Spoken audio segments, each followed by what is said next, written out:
প্রবক্তা জেরেমিয়ার গ্রন্থ থেকে পাঠ 19, 20 এবং 21 অধ্যায়। ভগবান জুদার অবস্থাটা করবেন ভেঙে ফেলা একটা ঘরেরই মতো। ভগবান এবার জেরেমিয়াকে এই কথা বললেন, তুমি কুমোরের কাছে গিয়ে পোড়া মাটির একটি ঘট কিনে ফেলো। তারপর এই জাতির কয়েকজন প্রবীণ নায়ককে এবং কয়েকজন প্রবীণ যাজককে সঙ্গে নিয়ে বেন হিন্নম উপত্যকার দিকে বেরিয়ে পড়ো। যাও খাপড়া ফটকের প্রবেশ পথটির কাছে এবং তোমাকে যে কথা বলেছি সেখানে তা ঘোষণা করো। এই কথা বলো, ও হে জুদা দেশের রাজারা, জেরুসালেমের অধিবাসীরা, ভগবানের বাণী শোনো তোমরা সবাই। ইসরায়েলের ঈশ্বর স্বয়ং বিশ্বপতি ভগবান এই কথা বলছেন, আমি এবার এই স্থানটির উপর এমনই সর্বনাশ ডেকে আনবো যার কথা শুনে সবার কান ঝা ঝা করে উঠবে।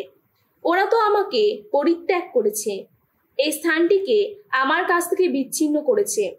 ওরা তো এখানে এমন অন্য যত সব দেবতার সম্মানে ধূনাহুতি দিয়েছে, যেসব দেবতার কথা ওরা নিজেরা, ওদের পিতৃপুরুষেরা এবং জুদা দেশের রাজারা কেউই আগে জানতো না। এই স্থানটিকে ওরা নির্দোষের রক্তে প্লাবিত করেছে। বায়ালের সম্মানে নিজেদের পুত্রদের আগুনে পুড়িয়ে পূর্ণাহুতি দিতে তারা বায়ালের ওই টিভিগুলো গড়ে তুলেছে। এমন কিছু করতে আমি তো তাদের আদেশ দিইনি, না অমন কিছু বলিনি কখনো। অমন কিছুর ভাবনা আমার মনেও আসেনি।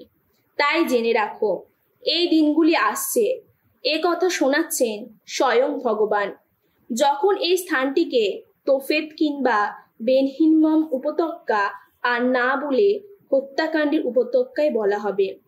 আমি তো এখানে জুদা এলাকা ও জেরুসালেমের মানুষদের সমস্ত প্রকল্প ব্যর্থ করে দেব।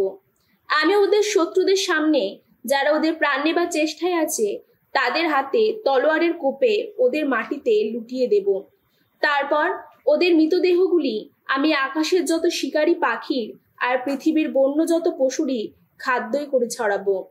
এই নগরীকে আমি রিক্ত প্রান্তর করে তুলব, মানুষের বিদ্রুপের পাত্রই করে তুলব। এখান দিয়ে যাবে যারা, তারা সকলে বিস্ময়ে স্তম্ভিত হবে। এই নগরীর এত ক্ষতি দেখে বিদ্রুপ করে উঠবে তারা। আমি এমনই অবস্থা সৃষ্টি করব, ওদের তখন নিজেদের পুত্রকন্যার মাংসই খেতে হবে। মানুষকে সেদিন অন্য মানুষের মাংসই খেতে হবে, কেননা যে শত্রুরা ওদের প্রাণ নেবার চেষ্টায় আছে, তারা তো অবরোধের সময়ে ওদের চরম সংকটেই ফেলবে। তারপর তুমি সেই ঘরটি ভেঙে ফেলবে, আর তা করবে তাদেরই চোখের সামনে, যারা সেখানে তোমাদের সঙ্গে এসেছে। তুমি তাদের বলবে, বিশ্বপতি ভগবান এই কথা বলছেন, কুমোরের কোনো পাত্র যেমন করে ভেঙে টুকরো টুকরো করে দিলে তা আর জোড়া দেওয়া যায় না, ঠিক তেমনি ভাবে আমিও এই জাতিকে এবং এই নগরীকে ভেঙে টুকরো টুকরো করে দেব। তখন আর কোথাও জায়গা না পেয়ে তোফেতেই যত মৃতদেহ সমাধি দেওয়া হবে। আমি এই স্থানটির এবং এখানকার অধিবাসীদের ঠিক অমন দশায় ঘটাবো। এ কথা শোনাচ্ছেন স্বয়ং ভগবান। আমি এই নগরীর তোফেতের মতোই দশা ঘটাবো। জেরুসালেমের এই যে বাড়িগুলো এবং জুদা দেশের রাজাদের এই যে বাড়িগুলো, যেগুলো ছাদে আকাশের গোটা নক্ষত্রমণ্ডলীর সম্মানে ধূনাহুতি দেওয়া হয়েছে এবং অন্য যত দেবতার উদ্দেশ্যে নানা তরল অর্ঘ্য ঢেলে দেওয়া হয়েছে, এই সব বাড়ি সেদিন কলুষিত হয়ে উঠবে এবং তোফের জায়গাটির মতোই হবে। ভগবান জেরেমিয়াকে সেই যে তোফেতে প্রবর্তিত বাণী ঘোষণা করতে পাঠিয়েছিলেন, সেখান থেকে ফিরে এসে জেরেমিয়া ভগবানের গৃহ প্রাঙ্গণে গিয়ে দাঁড়ালেন।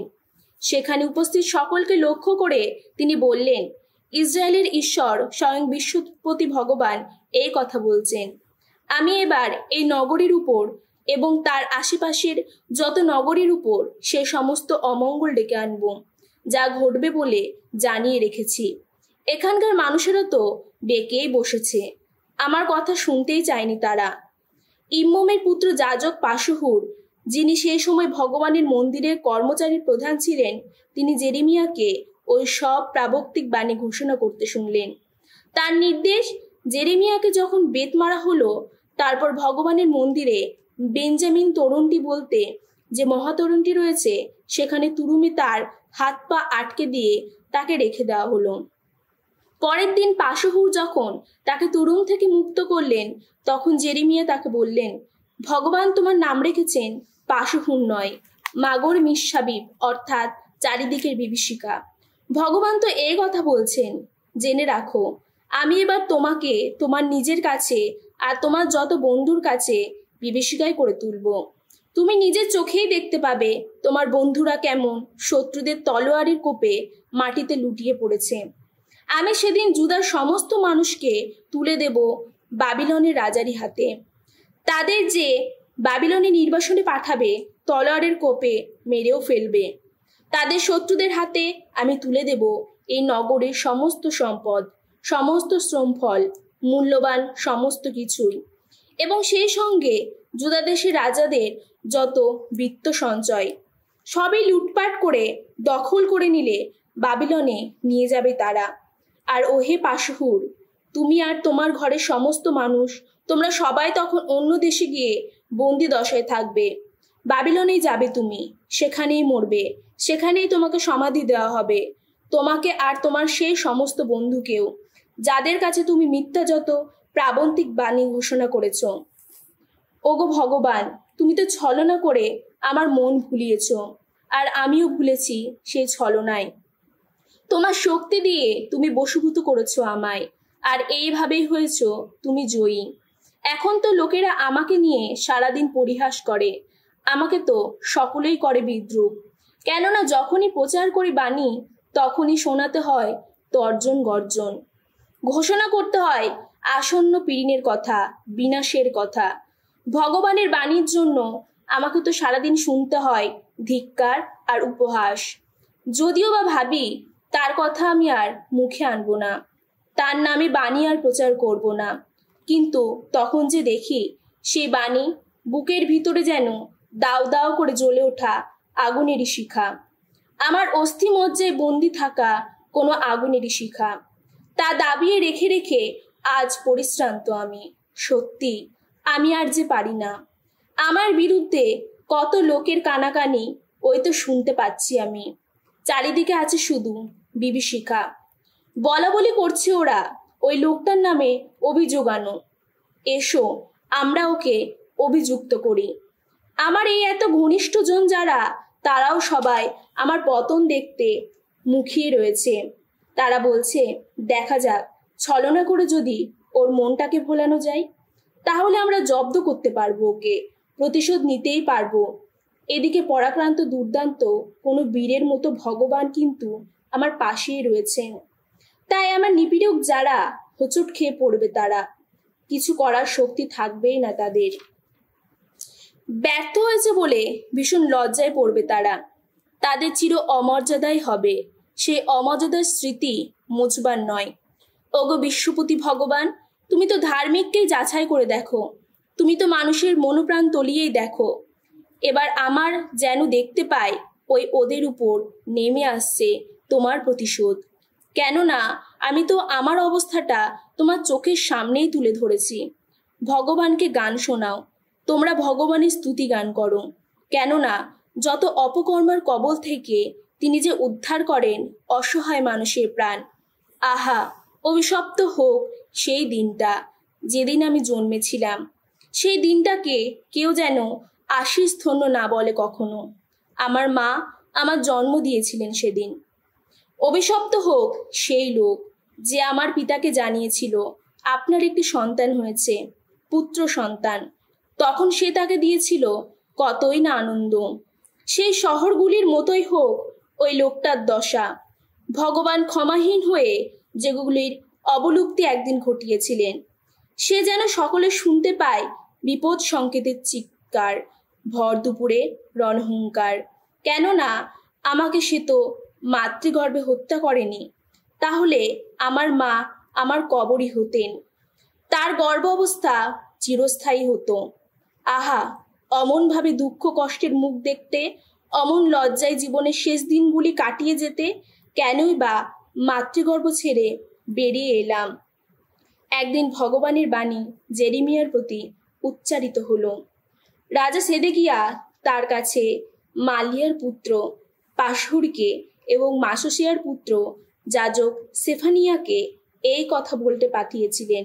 দোহাই আপনার, আমাদের হয়ে আপনি একবার ভগবানের কাছ থেকে যা জানবার তা জেনেই নিন। কেননা বাবিলনের রাজা নেবুকাদনেজার এবং আমাদের বিরুদ্ধে যুদ্ধ করছে। ভগবান হয়তো আমাদের জন্যে তার সেই রকম আশ্চর্য কোনো কীর্তি আবার ঘটাবেন, আর তার ফলে নেবুকাদনেজারদের আমাদের ছেড়ে দিয়েই ফিরতে হবে।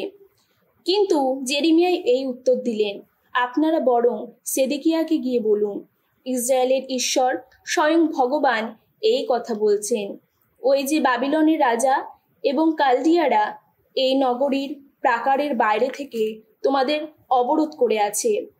তোমরা যুদ্ধের যেসব অস্ত্র নিয়ে তাদের সঙ্গে লড়ছ, আমি এবার সেগুলির মুখ থেকে তোমাদের ঘুরিয়ে দেব। আমি তখন সমস্ত কালদীয়দের এই নগরীর মাঝখান দিয়েই আসব। আমি নিজেই হাত প্রসারিত করে বাহু শক্তি প্রয়োগ করে ক্রোধে রোষে আক্রোশে উদ্দীপ্ত হয়ে তোমাদের বিরুদ্ধে লড়তে থাকব। কি মানুষ কি পশু এই নগরীতে বাস করে যারা, সবার উপর আঘাত হানব আমি। দারুণ মোড়কে প্রাণ হারাবে তারা। তারপর এই কথা শোনাচ্ছেন স্বয়ং ভগবান। আমি জুদা দেশের রাজা সেদেকিয়াকে, তার যত পরিষদকে এবং যেসব লোক মহামারী তলোয়ার দুর্ভিক্ষের হাত থেকে রক্ষা পেয়ে এই নগরীতে তখনও অবশিষ্ট থাকবে, তাদের সকলকেই বাবিলনের রাজা নেবুকাদনেজারের হাতে, তাদের শত্রুদেরই হাতে, যারা তাদের প্রাণ নেবার চেষ্টায় আছে তাদেরই হাতে তুলে দেব। নেবুকাদনেজার তলোয়ারের কোপে তাদের মেরে ফেলবে।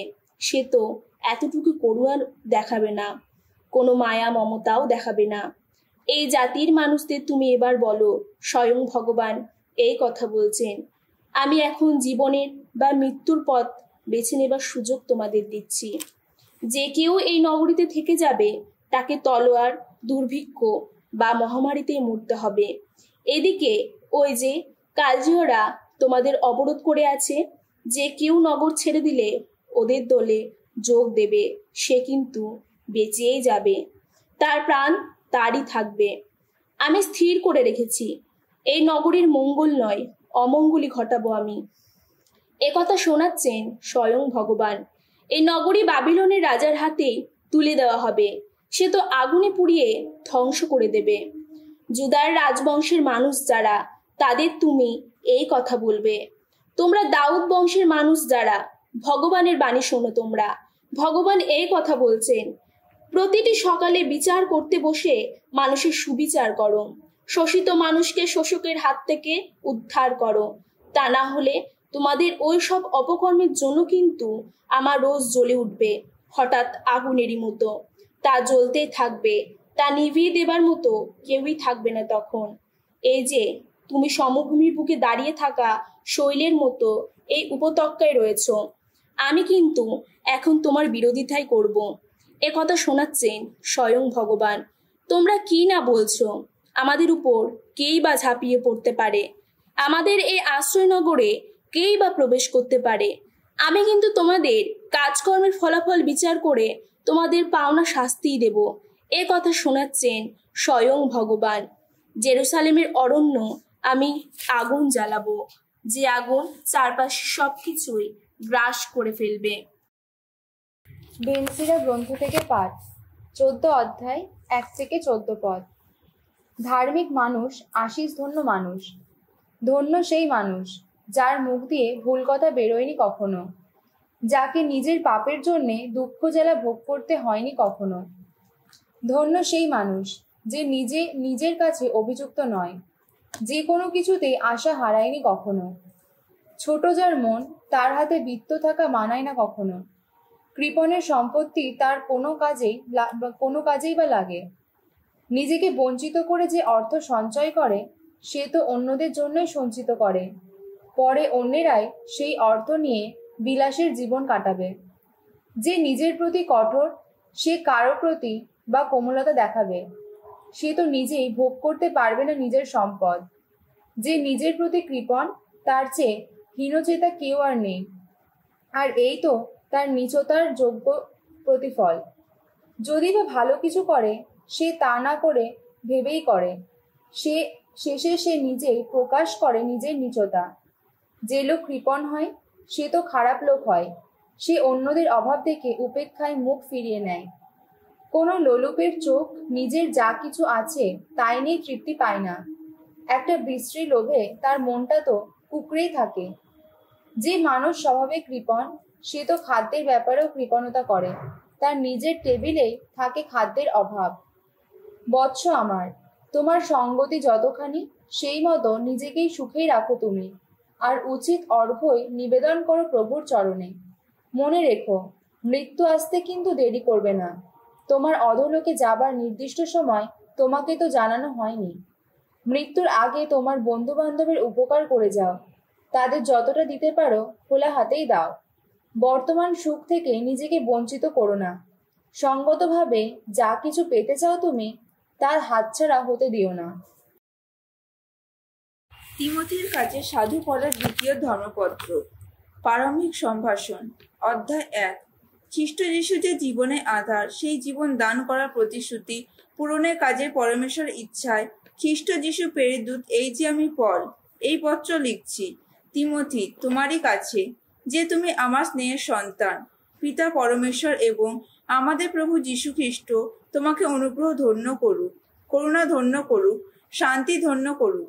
দিন রাত নিয়তই আমি যখন আমার প্রার্থনায় তোমার কথা মনে করি, তখন আমি নির্মল বিবেক বুদ্ধি দিয়ে পূর্বপুরুষদের অনুসরণে যা সেবা করি, সেই পরমেশ্বরকে আমি কৃতজ্ঞতা জানাই। তোমার সেই চোখের জল ফেলার কথা এখন আমার মনে আছে, আর তাই তোমাকে দেখবার বড়ই ইচ্ছা হয়, কেননা এতে যে আমার অন্তরটা আনন্দেই ভরে উঠবে। তোমার সেই আন্তরিক ধর্মবিশ্বাসের কথাও বারবার মনে পড়ে। এই একই ধর্মবিশ্বাস প্রথমে জেগেছিল তোমার দিদিমা লোইস ও তোমার মা ইউনিসের অন্তরে, আর এখন তো তোমার নিজের অন্তরেও যে রয়েছে, সে বিষয়ে আমার বিন্দুমাত্র সন্দেহ নেই। সেই জন্য আমি এখন তোমাকে একটা কথা মনে করিয়ে দিচ্ছি। তোমার মধ্যে পরমেশ্বরের দেয়া যে আধ্যাত্মিক শক্তি রয়েছে, যে শক্তি তুমি পেয়েছো তোমার ওপর আমার সেই হাত রাখারই ফলে, তা তুমি নতুন করে উদ্দীপ্ত করো। পরমেশ্বর আমাদের অন্তরে যে আত্মিক প্রেরণা জাগিয়েছেন, তা তো ভীরুতার মনোভাব নয়, বরং সাহস, ভালোবাসা ও আত্মসংযমেরই প্রেরণা। কাজেই সকলের সামনে আমাদের প্রভু সাক্ষী হিসাবে কথা বলতে কখনো লজ্জা পেও না। আর তারই জন্য বন্দী এই যে আমি, সেই আমার জন্য লজ্জা পেও না, বরং পরমেশ্বরের দেয়া শক্তির ওপর নির্ভর করে আমার সঙ্গে তুমিও মঙ্গল সমাচার প্রচারের জন্য দুঃখ লাঞ্ছনা মেনে নাও। পরমেশ্বর তো আমাদের পরিত্রাণ করেছেন, পবিত্র জীবন যাপন করার জন্য আমাদের আহ্বানও জানিয়েছেন। তিনি যা করেছেন তা আমাদের কর্মসাধনা দেখে নয়, বরং নিজের সংকল্প মতো নিতান্তই অনুগ্রহ করেই তিনি তা করেছেন। খ্রিস্ট যিশুর আশ্রিত জন রূপে আমরা যে তার সেই অনুগ্রহ ধন্য হব, তা অনাদিকাল থেকে স্থির করে রাখা হয়েছিল। আর আজও তো সেই অনুগ্রহ এতদিন প্রকাশ পেয়েছে আমাদের পরিত্রাতা যীশু খ্রিস্টের আবির্ভাবে। মৃত্যু শক্তিকে বিনষ্ট করেছেন তিনি, এবং মঙ্গল সমাচারের আলোকে সেই অমর জীবনকে তিনি উদ্ভাসিত করেছেন। আসলে আমি যে ঘোষক, প্রেরিতদূত ও শিক্ষাদাতা রূপে নিযুক্ত হয়েছি, তা তো সেই মঙ্গল সমাচার প্রচার করার জন্যই। আর তাই আমি তো এখন এত দুঃখ লাঞ্ছনা ভোগ করছি।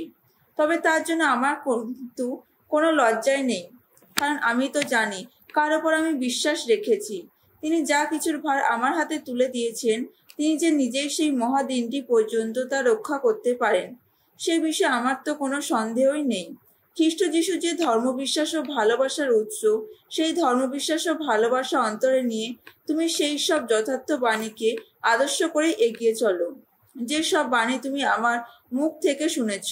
এই মূল্যবান যা কিছুর ভার তোমার হাতে তুলে দেয়া হয়েছে, আমাদের অন্তর্নিবাসী পবিত্র আত্মার সহায়তা, তা তুমি সযত্নে রক্ষা করো। তুমি তো জানো এশিয়া প্রদেশের সবাই আমাকে ছেড়ে চলে গেছে, এখন কি ফ্রিগেলস ও হার্মেগিসিও চলে গেছে। আনেসিপদের ঘরের সবাইকে প্রভু কৃপাধন্য করুক। আনেসিপরস তো আমার প্রাণ জুড়িয়ে দিতে প্রায় এসেছেন। সেকলে বাধাই আমার সঙ্গে দেখা করতে তিনি তো একটুও লজ্জাই পাননি, বরং রোমে এসেই আমার খোঁজ পাওয়ার জন্য কত চেষ্টাই না করেছেন, এবং শেষ পর্যন্ত আমাকে খুঁজেও বের করেছেন। স্বয়ং প্রভুর করুন সেই মহা দিনটিতে তিনি যেন প্রভুর কৃপা লাভ করতে পারেন। তাছাড়া এফেসাসেও আমাকে তিনি যে কত সাহায্য করেছিলেন তা তুমি নিজে তো ভালোভাবেই জানো।